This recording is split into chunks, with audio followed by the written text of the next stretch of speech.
حواس عقيد كورديناتور اوفيسا بيوانديان يه انيا اشتي وازاديه میوانی منه که حواس خیراتی سپاس کرد.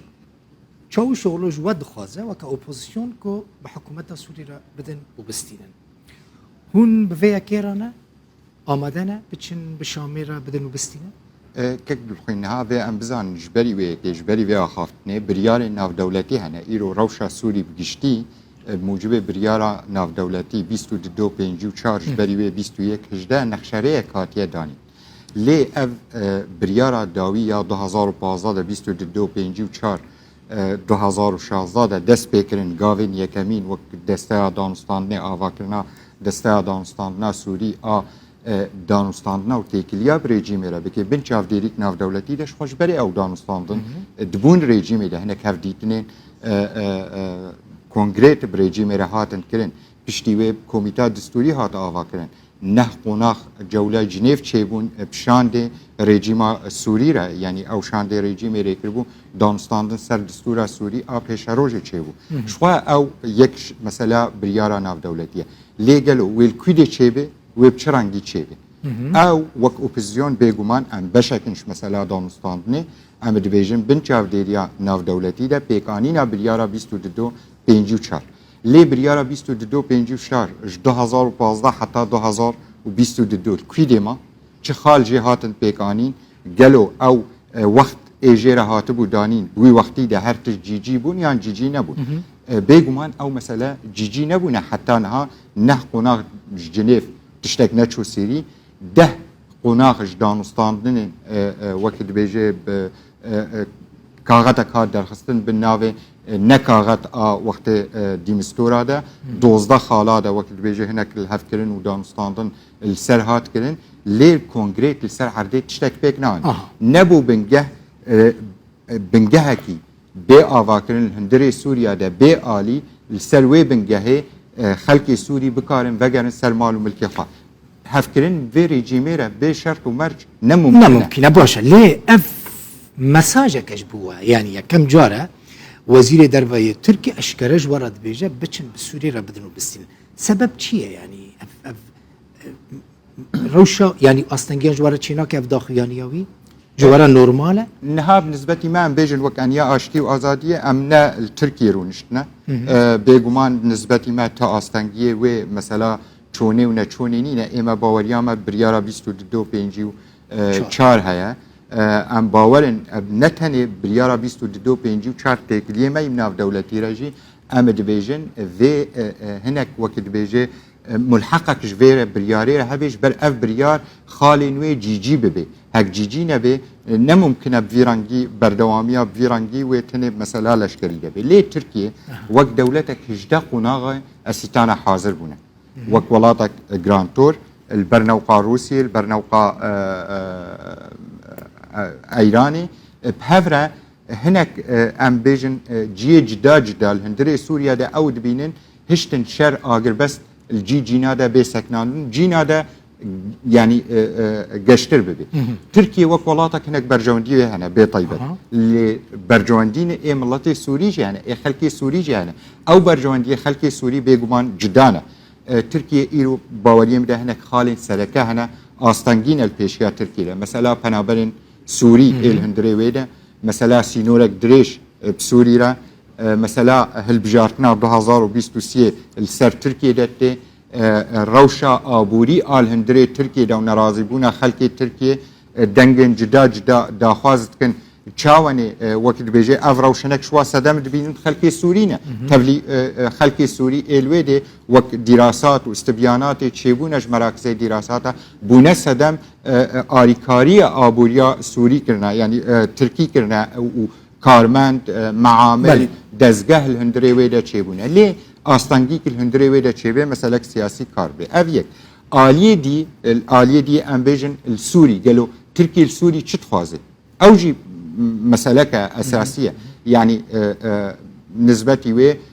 هابونا بإشكالة يعني أو باوريم ده أو روشة الهندري تركيا ده درباس كن الهندري سوريا ده يعني برزغريكا كردي الهندري تركيا ده بحاجتي كاره سر كردين هي يعني تشيب تركيا وباكاكي او برزگریک الهندری ترکیه دا چاره سر به نه الهندری سوریا دا چاره سر باشه تشتكيدن مثلا انها جبركو شمال سيرفي بيتر رادو وستم مثلا هيك جرينجا جو بوزيشن خزب سوريا بدن بسين لآلية دن رجب طيب اردوغان سر حكومه تركيا اشكر البيجا استخباراتي مد اصلي هري بلندا لقال سام دانستاندنين استخباراتي هر دوله بردوام يمكن بوتينج اردوغان خواستيكو باسد را باخفه ندوره يعني كحواست كسي سياست مداري ندوره كو بيوندين شامي وانقره باش اگر کو پیوندی انقره و شامی باش بون چاره نویسا اپوزیسیونا کل ترکیه دمینه ده بچه اتلاف وکنم بل بگمان که خوین هون زان داخویانی وزارت درو پشتی آخافتنا وزیر درو ترکیه داخویانی وزارت درو ترکیه درکت حتی راده کی هنه کی برنگه کی دی او داخویانی هات نشان کرن هین پشگرتنا اپوزیونا سوری که پشگرتنا دانستانه سیاسی برژیم ربکه او آخافتنا و یا گوتیل هفکرین دگو و پیمان چه به یعنی بدل الهفکرین اک نابینا اپوزیون و رژیم دوره کرن و کانو دیندار هفدونا یعنی مثلا عادی نابینا نه مثلا سیاسیه دگو و اتفاق چه به هک اتفاق چه نبینه ممکنه بس بيجومان وقتی نه وممکنه يعني اف مثلا نكار النهاب في وقتی ده برسوه بدن انجا تركيا وروس برسوا في مسألة برانجكي كونغريت بده ليه ممکنه تركيا هناك ولاته دي امزان دسبيكا شورشا سوري 123 ولاته هالوست جوی رژیمستان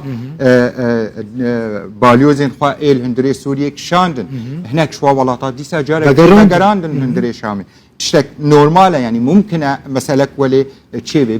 قدر أوبوزيشنا كل تركيا دمينة بتش قدر أتيت كم أزوي برسيد بني دجمنتية كأشكروا وشرطي نابرة مصري وتركيا ذهبوا نها لهفت جافني زكتبن أخوان بريشان بول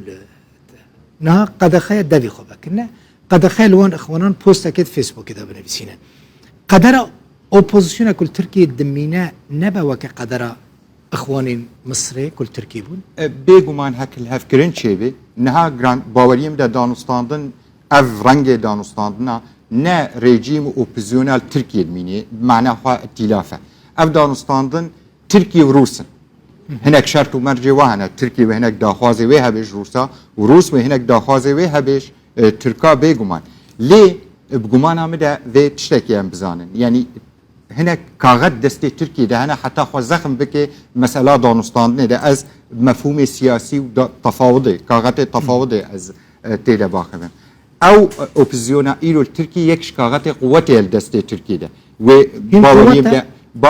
باوريم ده يكش كاغد يعني قوتها مسألة انه قوتها ويش قاسه بيجمان ائتلافا ايلو نه ائتلافا 2013 و 14 و 15 و 16 بيجمان روش جدا هاتيه ائتلاف تناخوا دانستاندن برژیم گل بریارا ناو دولتی 21 هجده کرد بریارا 22 5 و 4 هشت ائتلاف به یک هفته بگمان گوهارتن آلوزی ضعیف بون چه بوه لی ائتلاف مینه یک شکاغت سیاسی قوت دست ترکیه ده مثلا دانستاندن ده او کاغت باوریم ده ترکیه برحتیش دست خواه برناده و قناغه ده برحتی دست خواه برناده او دوری ایرو ترکی الهندری ویدن یک شکاغت قوتیه الدست ترکی ده يعني افكاغتها مسألة بنابرا وتهديد اوروبا یک شکاغتها يان حتى بروسارا مسألة وگراندنا و دورا یک مسألة جدانه ليه برانبري وي ما خلقي سوري ديتن خلقي سوري چتخوازن قالو في مسألة ده برجواندية خلقي سوري وداخواز خلقي سوري وداخواز تركي وكهفن نا وكهفن بيگومان خلق تخوازن ايرو وگرن سر مالو ملكي خواه ليه سر بنگهكي بآلي بنجهكي آرام بكارن وگرن سر مال خلق وگرن كاك حواس مثلا بالراستي از فيت خازم بزم اگر ريفا بخلق وگره بنشر اگر شرط باش اگر مرج باش اگر چافديريه كنوف دولتي هبه خلقي كوچبر بويا وگره بگمان عمده قال لك تجربه هن از ام بين بيرا هفدو تجربه درعا يكش تجربه هناك ولات عربي جناف دابون وروجي دانستاندنك حتى الهفكرنك شيبو بس نبو سدم خلقي درعاي وگرن مالي خوا افريجيم يا ابو سدم خلقش مالي خوا دركتن وقتی سیاست ها بگشتی جارسرکردنک سیاسی لسر بنگهک نناوندی نه پیدا کردن باوری ده نممکنه خلق بکنه پرسا روجاوای کردستان اشتدکم اگر حکومت يعني حكومات سوريا وتركيا الهفاتن اگر اوبوزيسيون وحكومات الهفاتن دبه يعني دبه روجاوي كردستان قدر او دبه چه ويتشبك چاره نويسا ويچيه بگمان ام ده اپوزیون ام نکارم بیجن اپوزیون و رژیم ویل هفوره ممکنه يعني خلقك قبول بك اف تشتي نهار سيناريو تنكاري بيجي لا ممكن الهفنا انت حرتشت ممكن هرتش سياسات ده بگمان از خوازم وی بیجن ممکنه ليه برسا كردي الهندري سوري ده بوا برسا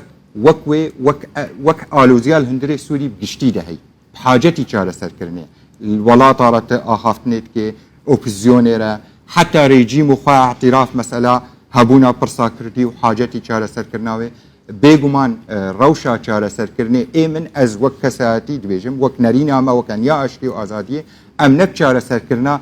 جهن وک دور چاره سر کرن ام چاره سر کرنا سیاسی آگشتینه تیده روشا کردی یا پرسا کردی الهندری ویده چاره سر به سر اساس آوا کرنا دستور کی تیدا مافی کرد ولی پاراست و ترکیه ری بدویه که از وید خازم بزانم بگمانم ده نش مصلحات ترکیه دیجی مافی نتوا بسکنه هک عمله بنرن نش برجواندی و دیجی مافی نتوا بسکنه جبر نتوا کی هری نیزی کی ترکیه ترکمان ها وقتی ری و نوی پیشیا جاره سرکرنا پرسا کردی نممکنه مثلا اعتراف مثلا ترکمانا ولی کرد جبروي كي از بيجم نممكن يعني تركيا وين ري بدن كرد بالدستور ده ببن خدي ماف اللي داري اداره كذاتي افا بكن اللي داري خب ري ببن لسرسينوري تركي بگومانا مده اف مسئله گریده چاره سرکرنا سیاسی بگشتی گریده دانستاندن و تیکلی ای حریمی تچقاست کاری و سیاست تالیه برجواندینه مصالحن تچاوت کاری برجواندی خواه وقت ملات تبه پاریزی هر وها ته دمانه کی چکیان ترکیه پاراستنا برجواندی خلوی دوری ده ببینه ام ایرو بروشا گشتی بنیرن یان هنک تصریحات هنک داخویانی هنک کساتی ترکیه ببینه هنک آخافتنی براسی شوفینی چوت ام صحت کن لی نایوه معنی اف آخافتن و جی ببتالی بروشا سوری یک الاستین اف دولتی ده نه ترکی تنیته ده مونزانن گلک ولاتن خودی هز الهندري ويرا وشيدا ددو جاره سركرنا برسا سوري تولي هناكي تأثير خلق سوري كيم وريجيم جي اوبوزيسيون جي ليب گمانم ده داوية حاجة الهفكرنك ناف خلق سوري ده چه قال لك سباس حواس عقيد كورديناتوري اوفيسا بيوانديان يعني اشتي و ازادي الاستوديو ميفاني سباس